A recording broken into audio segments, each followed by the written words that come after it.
What if I told you that right now, at this very moment, the world is sitting on top of a powder keg that could send oil prices screaming higher by 30, 40, even 50% within weeks?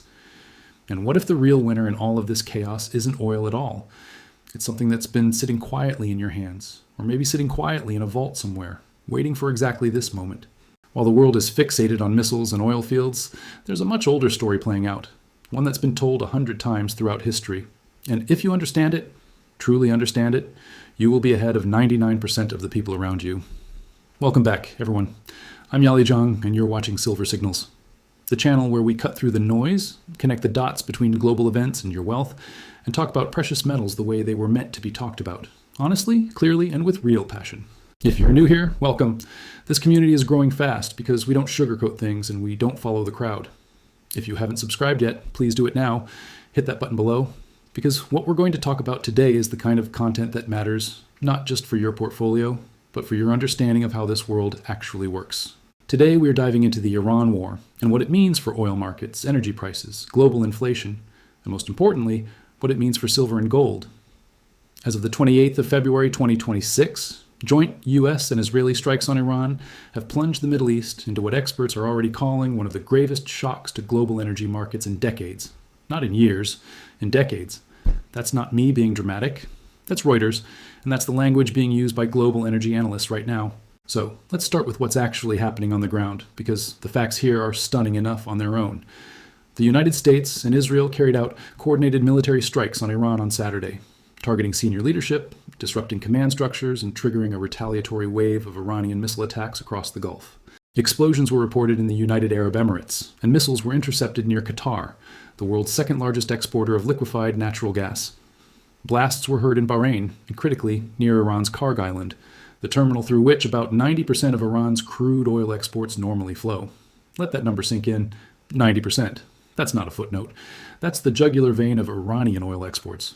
Now here's where it gets really important, and I want you to stay with me because the details matter.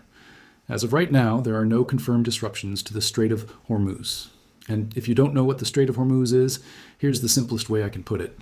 Imagine a garden hose that supplies water to 1/5 of the entire world. The Strait of Hormuz handles nearly 20 million barrels per day of crude oil and refined products, roughly 20% of global supply flowing through a narrow strip of water between Iran and Oman. And Iran has its finger on that tap. So yes.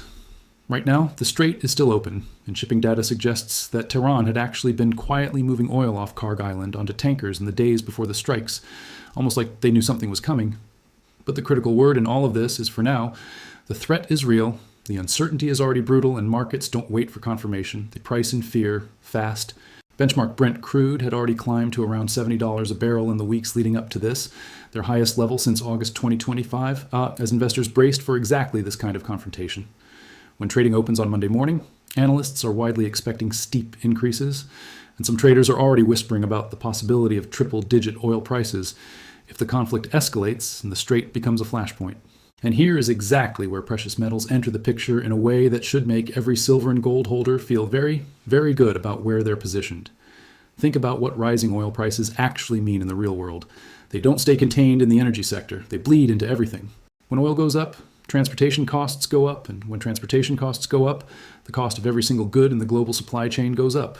Food, medicine, electronics, building materials, everything. That is inflation, not the slow, grinding kind that central banks like to pretend is transitory, but the fast, violent, hard-to-control kind that erodes purchasing power faster than most people can react to. And what has history shown us, consistently, reliably, across every culture and every century, about what people run to when inflation surges? Silver, gold, real, tangible, nobody can print more of it assets. I've been doing this long enough to remember how the 2022 energy crisis played out.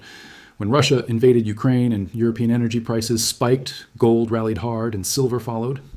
Not immediately, because markets are always messy in the short term, but the direction was clear. And this current situation is arguably more dangerous because it doesn't just involve one major producer, it involves the entire Persian Gulf ecosystem. The UAE is a major oil exporter, Qatar is the backbone of global LNG supply, and Saudi Arabia, just next door, is watching this unfold with extreme anxiety. If this war spreads, and there are serious people who think it could, you're not looking at a regional disruption. You're looking at a structural crack in the foundation of the global energy system. Now, I want to stop here for a second because I'm genuinely curious about something, and I'd love to hear from you in the comments below. When you look at a situation like this, geopolitical crisis, oil shock, inflation risk, what's your first instinct? Do you immediately think about increasing your silver or gold holdings, or does the noise and the chaos make you hesitant, maybe even tempted to stay in cash or go into equities? Drop your answer in the comments, seriously, because this community has some incredibly sharp people in it, and the conversation we have in the comment section is often just as valuable as the video itself. I read every single one. Back to the big picture. Let's talk about what this means specifically for silver, because I think silver is actually the more interesting story here. And it's the one that gets underplayed every single time one of these crises hits. When oil spikes, industrial demand across the globe takes a hit in the short term because economies slow down. That's bad for base metals. But silver is not a base metal. Silver sits in this extraordinary position where it is simultaneously an industrial metal and a monetary safe haven. So while copper might stumble and nickel might dip, silver tends to get pulled in two directions at once. And history tells us the safe haven demand almost always wins out in periods of acute geopolitical stress. There's another angle here that almost nobody is talking about, and it connects directly to silver's industrial demand story in a way that might surprise you. The global energy transition, the push toward solar panels, electric vehicles, and clean energy infrastructure, requires enormous quantities of silver, with solar panels alone consuming over 200 million ounces of silver per year and climbing. Here's the fascinating twist. If this conflict in the Middle East causes oil prices to surge dramatically, it actually accelerates the incentive for countries and companies to invest in solar and renewable energy alternatives even faster. More solar investment means more silver demand. The very crisis that disrupts fossil fuels ends up being a tailwind for the metal that powers the alternative. And for gold? Well, gold needs even less explanation. Gold is the oldest fiat trade in human history, and central banks have been buying gold at record pace for the last 3 years, precisely because they understand what's coming in a world of increasing geopolitical fragmentation. When the United States and Israel strike Iran, an OPEC member, a key player in the Shanghai Cooperation Organization, a country deeply connected to China, Russia, and the broader multipolar bloc, you have to ask yourself, what does this do to global confidence in the dollar system? What does this do to the petrodollar? Because if oil-producing nations start getting spooked and start accelerating their move away from pricing oil in dollars, that's a seismic event for precious metals. That's the kind of structural shift that sends gold to prices that sound absurd today, but will seem completely obvious in hindsight. Here's the twist, and this is the part I want you to really sit with, because this is the reward for watching this far. Most people watching this crisis unfold are thinking about it as an oil story. The headlines are about oil, the analysis is about oil prices. And even my earlier framing leaned into that. But the deeper story, the one that plays out over the next 6 to 18 months, is a story about currency confidence and monetary alternatives.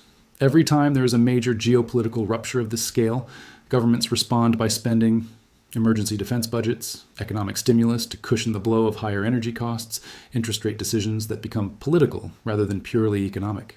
The bill for this conflict, whoever wins, however long it lasts, will ultimately be paid through currency debasement, through more money printed, more debt issued, more purchasing power quietly stolen from ordinary people around the world. And the only assets that have always, without exception, preserved wealth through these kinds of monetary upheavals are silver and gold. Not stocks, not bonds, not cash, the metals. I've talked to a lot of people who say, Yali, I believe in silver and gold, but I always feel like I'm buying at the wrong time. And I always tell them the same thing. In a world where the risks we're seeing right now are becoming the norm rather than the exception, there is no wrong time to hold real money. There's only the amount you hold and the price you paid. And when you're holding silver at $28, $30, $35 an ounce while the world is burning through its last comfortable assumptions about stable energy prices and dollar dominance, you're not late. You're positioned. So let me bring this all the way back to where we started. I opened this video by asking, what if the real winner in all this chaos isn't oil, but the thing sitting quietly in a vault? Now you know why I said that. The Iran war is not just an oil story. It is a monetary story. It is an inflation story. It is a story about what happens when the fragile architecture of global trade and energy supply gets shaken hard. Silver and gold have survived empires, wars, currency collapses, and civilizational upheavals for 5,000 years. They're not going to stop now. If this video gave you something real to think about, if it connected some dots that you hadn't connected before, then please do me a small favor and hit that like button. It genuinely helps this channel reach more people who need to hear this information, and it takes you about half a second. And if you haven't subscribed to Silver Signals yet, this is the moment. We cover precious metals, global macro, geopolitical risk, and wealth building strategies with the kind of depth and honesty that this audience deserves. Every video we put out is built to actually help you, not just entertain you. So subscribe, hit the bell so you don't miss what's coming next, and come find me in the comments below. I'm Yali Jiang. This is Silver Signals. Stay sharp, stay informed, and I'll see you in the next one.